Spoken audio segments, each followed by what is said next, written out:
Hello,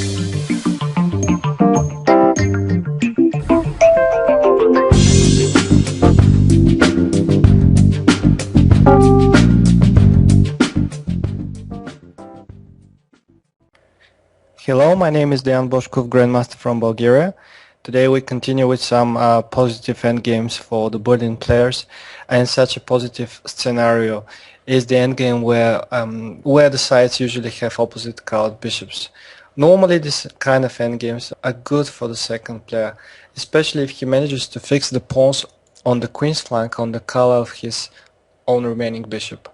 And the only chance that we have opposite colored bishops are that black has light square bishop. And in that case, the first sample that we're going to see, this is the game Bologan as white against Naidic from the European Cup in St. Vincent 2005. White is already in trouble. He's having his pawns on the light squares. They're almost fixed, and black is ready to attack them with bishop d1 and to harvest them, almost all of them. And this would be still a problem for him, even if the black pawns were, if that pawn wasn't on d4, but if it was on c5, like it is normal, it will be nevertheless still very, very difficult for white. I would say impossible to defend the position. Bologan tried bishop d2. The usual way to defend the opposite colored bishop endgames is to try to swap as many pawns as possible. Naidic is not ready to give him this opportunity. He plays b6. He just wants bishop d1 or first even c5 to block the pawns and to take them all. And like we said, white is trying to exchange, to trade as many pawns as possible. He played b4.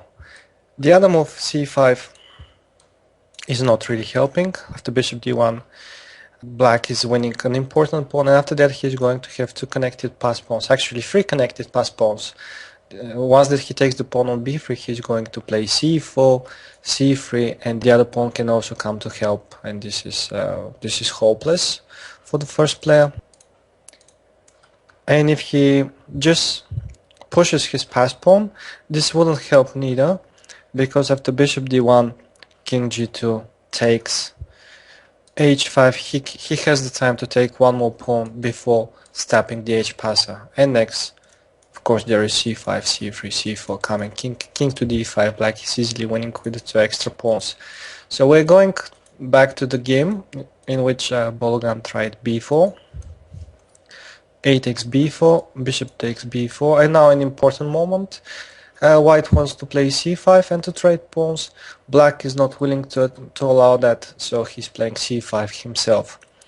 After bishop d2, bishop e2, black is already winning a pawn, and at the same time he managed to keep his pawn intact. He's going to have a very nice pass pawns, and soon he won. Let's see how. Bishop e2, g4, bishop takes king to g3, bishop d3, king f4, c4. Next c3 is coming, and the pawns are moving very smoothly, very easy. So bishop b4, trying to keep the bishop active, as otherwise it would have to go to e1 after c3. That's why bishop is coming to f4, c3, h4, king e6. Now it is the king's time to come into the game. The king is going to c4, after that to b3, and the pawn can be promoted once that he gets sufficient support of the pawns. h5, king d5, so he trades these pawns as well. King to e6, and Bologan tried his last chance. He sacrificed the pawn in order to create two pass pawns, but they were a bit too slow. He just takes, king e5, bishop to h7, releasing the pawns. The threat is d3 and d2. At g5, d3, bishop takes c3 first, king takes c3, g6, d2, an important move, and white resigned as he realized that after taking on h7 he is about to lose his newborn queen, queen d4.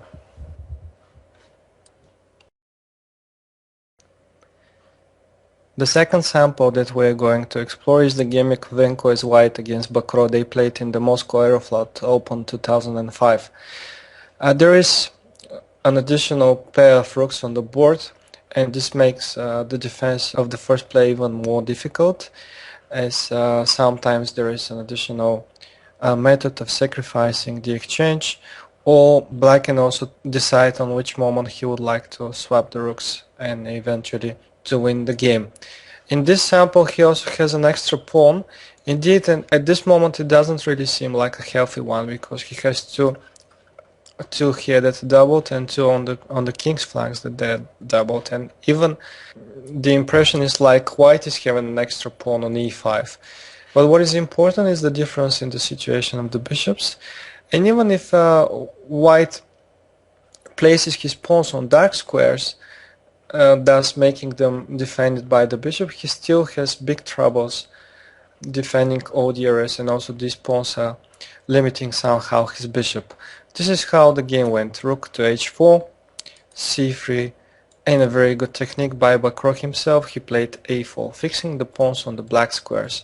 Especially important is that the pawn is on b2, as in many cases it is the decisive weakness that white will have, and black can eventually come with the king there, take that pawn, and after that the a3 pawn will also fall. So these two pawns, they are the main weaknesses in white's camp for the time being. Bishop e3, king f5, he's just strengthening the position. The king is coming to a better place. Sorry, here bishop d2 was played. Rook h1, rook e1. There is he can take already a second pawn, but the pawn on g5 will be hanging. In that case, if he takes rook takes e1, king takes e1, king e5, bishop takes g5. Suddenly white's pieces will come to life, and the bishop will start stacking the pawns, and this will be pretty much a drawish endgame. He just needs to place the king on c1, the pawn on g3, and after that defend it with bishop to f4. This will be a very easy draw. That's why black shouldn't hurry to swap the rooks, and he needs to do it in the best possible circumstances. Rook h8 he played for this reason. The good thing about black's position is that white has nothing to attack and nowhere to go. g4, taking away the f3 square. Even if white plays rook e3, he doesn't have any entry points. As we can see, the bishop is defending the d7 and f7 squares. The c7 pawn and the g7 pawns are defending the d6 and f6 squares. But black is methodically strengthening the position. That pawn has moved away from the black square and also limited the white rook, which means that the move is very good itself. Rook d3 was played. The other defenses, white is in fact in a kind of a Zugzwang. In case of king g3, then rook is coming back on the first rank. The threat is rook b1 and rook takes b2. And after rook e1, this time he can swap the rooks with the idea not to take the pawn on e5, but to come for the pawn on b2. This is the juicy pawn. This is the nice pawn to be taken, as after that black can easily create a pass pawn on the queen's flank and win the bishop and the game.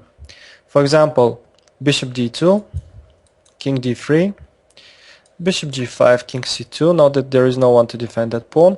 Okay, white is going to take some pawns on the queen's flank.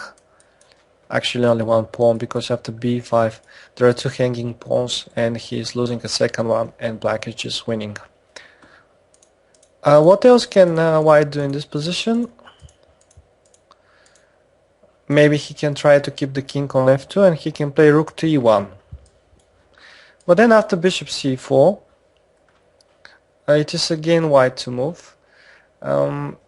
It's getting much more difficult for him to find reasonable moves. Rook d8 is also threat in some cases to penetrate along this file. For example, bishop c1, rook d8, rook h1, rook d7. If he comes back, then rook is coming to d3 with the idea g3. And in case of bishop to e3, he is again going into a Zugzwang after the move g6. Next, g3 is coming once that he moves back the bishop. And once that the king is excluded, let's say after bishop c1, king is excluded on g1, black can simply come to take that pawn, and he's also going to play with an extra king. in the opposite card bishop endgame, this pure bishop endgame. What else can he do? Well, rook h1, rook d7, he can play king g3 also, but this shouldn't change the evaluation of the position after moves like g6, rook to h8, sorry about that, bishop e6, king h4, c5, rook f8 check. King is just going to take that pawn finally on e5, and after that march to the queen's flank to take additionally the b2 pawn. Even if he sacrifices the exchange on b2, this will be sufficient to create too many passed pawns and to win the game. Finally, what we saw in the game was after g4, white played rook to d3, rook h1. This time there is no one to stop the rook from coming on b1 and attacking the pawn on b2. Rook d4, rook b1, rook takes a4. Rook b4 is not helping because there is always bishop b3 followed by c5 and rook takes b2, which means that white is losing his most important pawn. King e2, g3. Again, very good technique by Bakrok. He's fixing a second weakness, the pawn on g2. There are additionally more weaknesses, so white's position is desperate. King e3, g5, just quickly to see what happened till the end of the game. Bishop d5, rook takes c7, taking that very important pawn. Now g3 pawn is a great passer, advanced pass. Pawn e6 takes, bishop e1, rook b3, king d2, rook takes a3, bishop takes g3, bishop d5. White managed to get rid of that pawn on g3, but in the process he lost the one on a3. Black is going to win this endgame easily by advancing the pawns on the queen's flank, and also before that the pawn on the king's flank, so Yakovenko resigned. In the previous samples we saw that black was usually attacking on the queen's flank and making use of the pawns. They're eventually winning them. This is not always the case in the Berlin, and the next sample that we're going to see knight h white this time against Efimenko will show that the bishop might also has a great career on this diagonal, on the long diagonal, eventually creating some mating threats against the opponent's king. Obviously black is better in this situation. He has the more active pieces, especially the rooks. Along the open file, they're controlling the only open file, and this will help black to convert his advantage. First of all, he traded a pair of rooks, eventually widening the choice for the black rook. Either it will come attacking on the second or on the first rank now. It will feel much better, much more effective than the counterpart. In the meanwhile, he is threatening in some cases just to take on g4, and after the trade, after h takes g4, to come rook g3 and to start harvesting the pawns. In that case, the knight on g6 is going to dominate against the white bishop. Also, he can prepare this by playing king d5, king e6 first to defend just in case the queen's flank. And after knight f2, rook f3, knight g4, which was played into the game, he could have done it already. Just a second, let me mention this line that king g2 is not really helping into the defense, because after that the bishop is getting the long diagonal, already threatening discovered checks. Rook takes c3 is one threat. Another threat is rook to e3, discovered check, followed, let's say that he just makes some move, some random move, rook e3 check followed by bishop c4 or even bishop g2. It's up to the second player how he's going to win that position. So after bishop d5, the bishop is ideally placed as well as all the other pieces that black has. Rook is coming to g3, rook is coming further on g2, and bishop f3 leaves white completely helpless. That bishop and that rook are dominating completely against the white pieces, which means that white cannot really stay passive. He has to do something, but it's hard to say what exactly. So he just played knight f2, rook e3, and came back on g4, waiting for his fate. to be sealed. King b5. Like I said before, black could have already taken that knight, leaving the opponent completely helpless after something like, let's say, king d7 first, king e6, then rook g3 is coming, rook is taking all the pawns, but he decided not to hurry, as he saw that his opponent has nowhere to go, and he also appreciated the great work that this bishop is doing, so he just improved the position of the king. This is always a good idea in the Berlin. The king might come to b3, even to c2. In any time this white wants to trade the rooks, the king will be close to the opponent's pawns, taking them.